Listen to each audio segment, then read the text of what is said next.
Hello বন্ধুরা, নিতুর সংসারে সবাইকে স্বাগতম। কেমন আছেন সবাই? আমি তো ভালো আছি। আজকে একটা খুব ইম্পর্টেন্ট একটা ভিডিও নিয়ে চলে আসলাম। তো সবাই তো মোটামুটি জানেন 10 মিনিট স্কুলের কথা। তো এটা হচ্ছে 10 মিনিট স্কুলেরই একটা বিশেষ অংশ।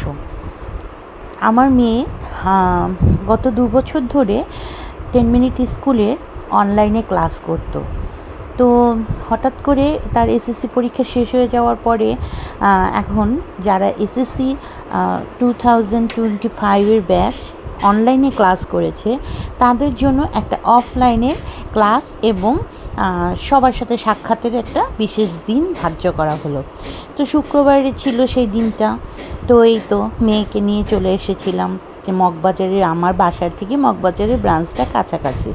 তো মেয়েকে নিয়ে চলে এসেছিলাম মগবাজারের ব্রাঞ্চে।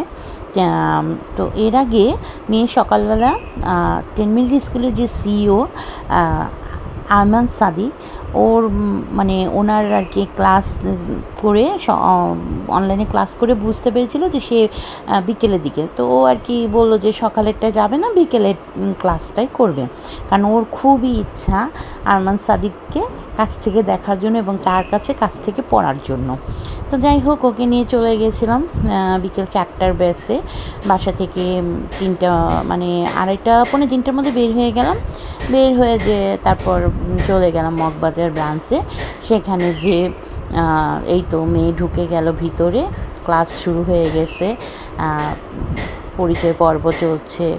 তারপর খুব মজার কথা হচ্ছে, এসএসসি পরীক্ষা সাবজেক্টও যে কে কীরকম পরীক্ষা দিয়েছে, টেনশন করতে না করেছে, চিল থাকতে বলেছে, ঘুরতে ফিরতে মজা করতে বলেছে। কারণ খুব যাই হোক, কথাগুলো ভালো লাগছে। ও হ্যাঁ, আমি যে ভিডিওটা করেছি এটা দেখতে পাচ্ছেন নিশ্চয়ই, একটা স্ক্রিন টিভি স্ক্রিন। আসলে এটা হচ্ছে ওই বাচ্চারা যেই রুমে বসে ক্লাস করছিল তার পাশের রুমে ওনারা খুব সুন্দর একটা ব্যবস্থা করেছে গার্ডিয়ানদের জন্য, যে গার্ডিয়ানরা লাইভ প্রোগ্রামটা দেখবে। সেটা পাশের রুমে বসে টিভিতেই লাইভ প্রোগ্রামটা দেখছিলাম আমি। তা আমি ওই স্ক্রিন থেকেই ভিডিওটা করে নিয়েছি। কথাগুলো শুনে খুব ভালো লাগছিল। আসলে ইংলিশ গ্রামাটিক্যাল করাটা যতটা সহজ, কিন্তু ইংলিশ স্পোকেন করা, কথা বলা বা একটা সেন্টেন্স তৈরি করা বা আরও অনেক গুরুত্বপূর্ণ বিষয় নিয়ে কথা বলা, তো এগুলো কিন্তু অনেকটা কঠিন। আসলে সত্যি কথা, আমরা যেই জিনিসটা লিখতে পারবো সেই জিনিসটা মুখে বলতে পারবো না, আবার যেটা মুখে বলতে পারবো সেটা লেখায় সেই সেন্টেন্স তৈরি করতে পারবো না। এটা তো খুবই একটা কষ্টের বিষয়। যাই হোক, এখন এইসব বিষয়ে আলোচনা করে লাভ নেই। কিন্তু আমার এই 10 মিনিট স্কুলে গিয়ে সবার সাথে কথা বলে এবং ওদের যে ক্লাসটা নিয়েছে সেই ক্লাসের লাইভ প্রোগ্রামটা দেখে আমার খুব ভালো লেগেছে। আমি তো চিন্তা ভাবনা করছি যে আমার মেয়ের যেহেতু এখনও হাতে 2টা মাস সময় আছে, 3টা মাস রেজাল্ট হওয়ার এবং ভর্তি হওয়ার আগ পর্যন্ত এইচএসসির একটা কোর্স করাবো। তা যাই হোক, আমি এখানে ওকে ভর্তি করিয়ে দেব এই কোর্সটা করার জন্য।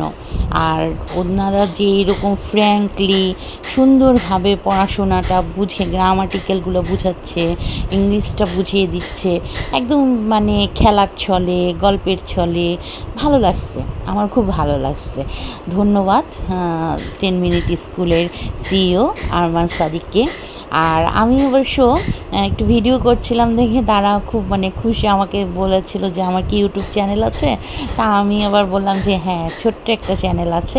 তখন তারা আমার খুব খুশি হয়ে আমাকে বললো, আপনি খুব সুন্দর করে ঘুরে ঘুরে সব কিছু দেখেন, ভিডিও করেন, নো প্রবলেম।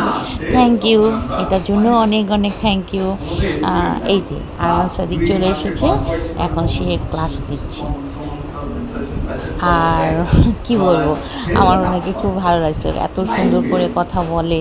বাচ্চারা তো মানে খুবই খুশি তার কথা শুনে। মানে তাকে মানে যখন গেটের বাইরে সে যখন প্রবেশ করছিল তাকে দেখে এতটা বাচ্চারা মুগ্ধ হয়ে গেছিল যে কখন তার কথা শুনবে, কখন সে এত মন্ত্রমুগ্ধের মতো শুনছিল তার পড়াগুলা। খুব ভালো আর কি। আর বিশেষ করে সব নামি দামি স্কুলের ছাত্রছাত্রীরাই ছিল, এই Viqarunnisa, Motijheel ideal, Motijheel model, little উইস ফ্লাওয়ার। তার মধ্যে আমার মেয়ে মানে আমার মামনি সেওতা Puran Dhaka saint Francis Xavier's girls school and college থেকে গিয়েছে। তো এটাও একটা আনন্দের বিষয়, কারণ আরমান সাদিক যখন জিজ্ঞেস করছিল কে কোথা থেকে এসেছে, স্কুলের নাম জিজ্ঞেস করছিল, তখন সে মানে অনেকটা খুশি হয়েছে যে পুরান ঢাকা থেকে একটা মিশনারিজ স্কুলের ছাত্রী, যে কিনা 2 বছর ধরে অনলাইনে তার সাথে ক্লাস করেছে। সে তার ভিডিও সম্পর্কে জানতে চেয়েছে মামনির কাছে। মামনি তো গড় করে বলেছে এবং লাস্ট মুহূর্তে বলেছে আই লাইক ইউ সেওতা। যাই হোক, ও খুব খুশি হয়ে গেছে। এই তো তারপরে শেষ করে বের হলাম, বের হয়ে একটু সেওতা মানে মামার ছবি তুললো। এই তো সি ইউ আরমান সাদিক, তার সাথেও ছবি তুলে